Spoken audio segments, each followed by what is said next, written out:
اعوذ باللہ من الشیطان الرجیم بسم اللہ الرحمن الرحیم یا ایھا الذین آمنوا لا تبطلوا صدقاتکم بالمن والاذی، اہل ایمان اپنے صدقات کو باطل نہ کر لو، نسیہ منسیہ ہو جاتے ہیں، بالمن والاذی، جتلا کر اور کوئی اذیت بخش بات کہہ کر، کالذی ينفق مالہ رئاء الناس، ان لوگوں کی طرح، اس شخص کی طرح جو اپنا مال خرچ کرتا ہے لوگوں کو دکھانے کے لیے، دے تو رہا ہے صدقات، چیریٹی ہاؤس، بڑے بڑے ادارے قائم کر دیے ہیں، یہ کہ سب ریاکاری ہے۔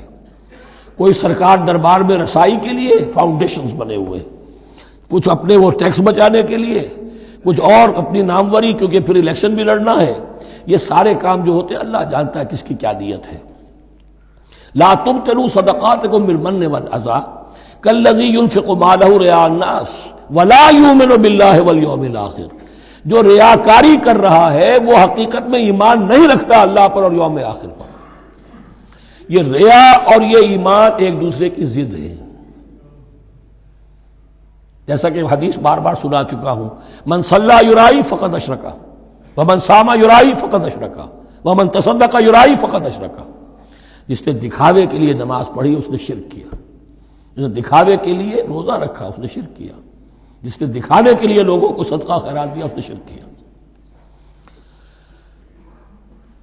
ولا یؤمن باللہ والیوم الآخر فمثلہ کمثل صفوان علیہ تراب فاصابہ وابل فترکہ صلدا، تو اس کی مثال اس چٹان کی سی ہے، اس پر کچھ تھوڑا سا غبار، کچھ ریت جم گئی تھی، تو اگر کسی چٹان کے اوپر کچھ تھوڑی سی تہ آ گئی ہو مٹی کی، وہاں آپ نے کوئی بیج ڈال دیے، کوئی فصل بھی ہو گئی۔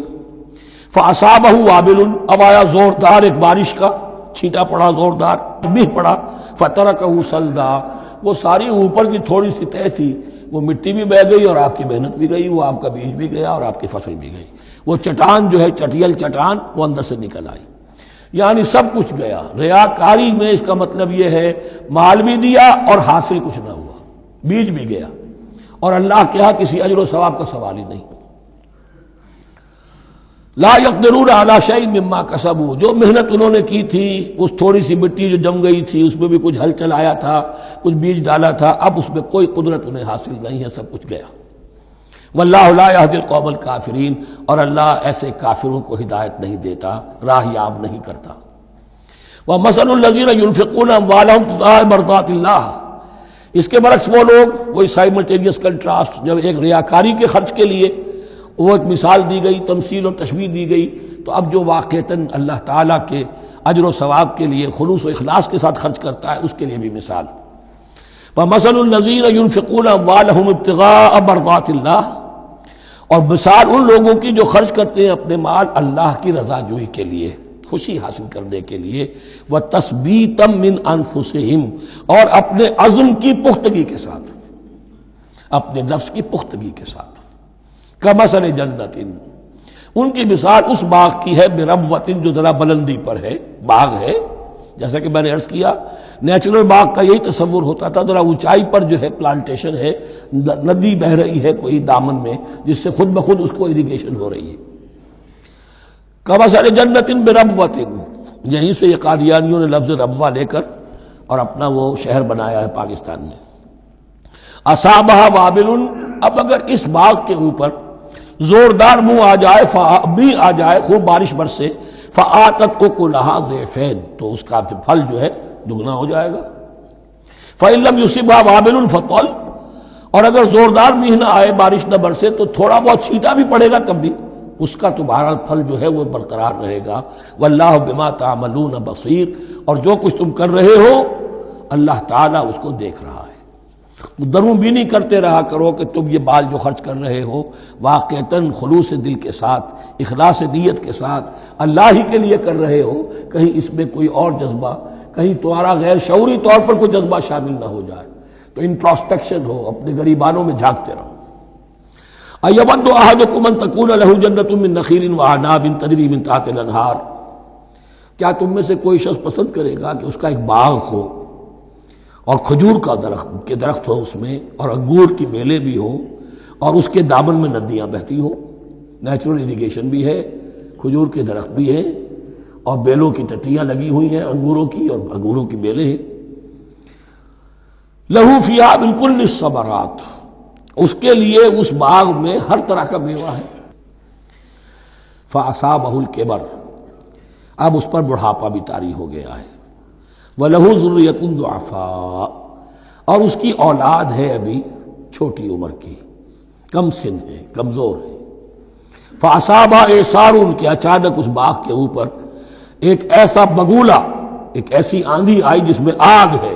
فیہ نارن، کوئی ایسا آگ بھری آندھی آئی. فاصابہ اعصار فیہ نار فاحترقت، پورا کا پورا باغ جل کر جلس کر رہ گیا.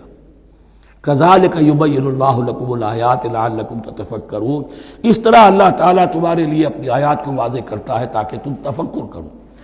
یعنی ایک انسان نے ساری عمر سمجھا ہے کہ بڑی میرے نیکی کمائی ہے، میں نے یہ کیا ہے، میں نے فاؤنڈیشن بنایا، میں نے مدرسہ قائم کر دیا، میں نے یتیم خانہ بنا دیا. لیکن یہ کہ اچانک کسی وقت مانو آنکھ کھلے گی، جب آنکھ کھلی گل کی تو موسم تھا خزاں کا، معلوم ہوگا یہ تو کچھ بھی نہیں تھا. یہ تو گویا کہ ایک بگولا آیا سب کو جلا گیا، اس لیے کہ اس میں اخلاص تھا ہی نہیں. اس میں نیت جو ہے اس میں کھوٹ تھا، اس میں ریاکاری تھی، اس میں لوگوں کو دکھانا مقصود تھا. پھر حال وہی ہوگا جس طرح کہ وہ بوڑھا اب کفے افسوس مل رہا، اب کیا کرے، بوڑھا ہو چکا ہے، دوبارہ تو باغ لگا نہیں سکتا. لہذا جب وہ موت آ جائے گی تو گویا کہ اب اس کے لیے موقع نہیں ہے کہ دوبارہ کوئی کام اور کر سکے. یا ایھا الذین آمنوا انفقوا من طیبات ما کسبتم ومما اخرجنا لکم من الارض، اے ایمان والو خرچ کرو، اللہ کے لیے دینا ہے، اللہ کے دین کے لیے دینا ہے، اللہ کے نام پر دینا ہے. من طیبات ما کسبتم، جو چیز تم نے کمائی ہے اس کی اچھی چیز، پاکیزہ چیز، بہتر چیز. وَمِمَّا أَخْرَجْنَا لَكُم مِّنَ الْأَرْضِ، اور جو کچھ ہم نے نکالا تمہارے لیے زمین سے. اب زمین سے ظاہر بات ہے جو بھی نباتات آ رہی ہے، چاہے وہ کوئی چراہ گاہ ہے تو اس کے اندر سے جو ہے وہ بھی ہریاول ہے تو اللہ نے پیدا کی ہے. کھیت کے اندر آپ نے محنت کی ہے، ہل چلایا ہے، بیج ڈالے ہیں، لیکن یہ کہ فصل کا اگانا تو آپ کے کام ہاتھ نہیں ہے، تو اللہ کے ہاتھ میں ہے.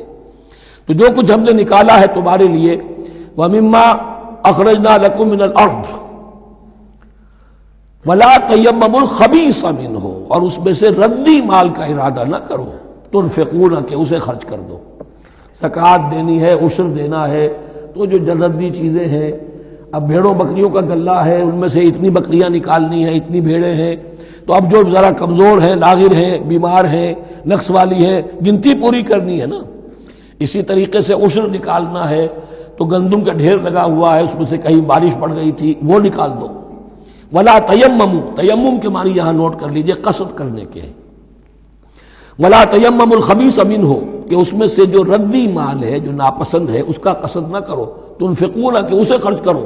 ولستم بآخذیہ، اور تم ہرگز نہیں ہوگے اس کو لینے والے. ایسا بھی تو ہو سکتا ہے کہ تم محتاج ہو جاؤ اور تمہیں ضرورت پڑ جائے، پھر اگر تمہیں کوئی ایسی چیز دے گا تو تم قبول نہیں کرو گے. وَلَسْتُمْ بِآخِذِيهِ إِلَّا أَن تُغْمِضُوا فِيهِ، الا یہ کہ چشم پوشی کرنے پر مجبور ہو جاؤ، احتیاج اس درجے کی ہو کہ جو بھی مل جائے، ردی مل جائے، اچھا مل جائے، نفیس مل جائے، خبیث مل جائے، جو بھی مل جائے چشم پوشی کرو.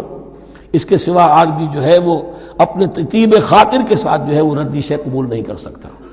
وَاعْلَمُوا أَنَّ اللَّهَ غَنِيٌّ حَمِيدٌ، پھر دیکھیے غنی کا لفظ، جو کچھ دے رہے ہو یہ نہ سمجھو کہ اسے دے رہے ہو، محتاج کو دے رہے ہو، ضرورت مند کو دے رہے ہو، بلکہ یوں سمجھو کہ اللہ کو دے رہے ہو. وَاعْلَمُوا أَنَّ اللَّهَ غَنِيٌّ حَمِيدٌ، جان لو کہ اللہ تعالیٰ غنی ہے اور حمید ہے. حمید یعنی اپنی ذات میں خود محمود. ایک کسی شے کی اچھائی یا حسن یا کمال ایسا ہوتا ہے جسے ظاہر کیا جائے، دیکھو بھائی اس میں یہ خوبصورتی ہے، اور ایک وہ خوبصورتی ہوتی ہے جو از خود ظاہر ہے. حاجت مشاطہ نیست صورت دل آرام را. تو اللہ تعالیٰ اتنا ستودہ صفات ہے، اتنا محمود ہے اپنی ذات میں کہ وہ خود بخود محمود ہے، اسے کسی حمد کی حاجت نہیں ہے، از خود محمود ہے. صدق اللہ العظیم.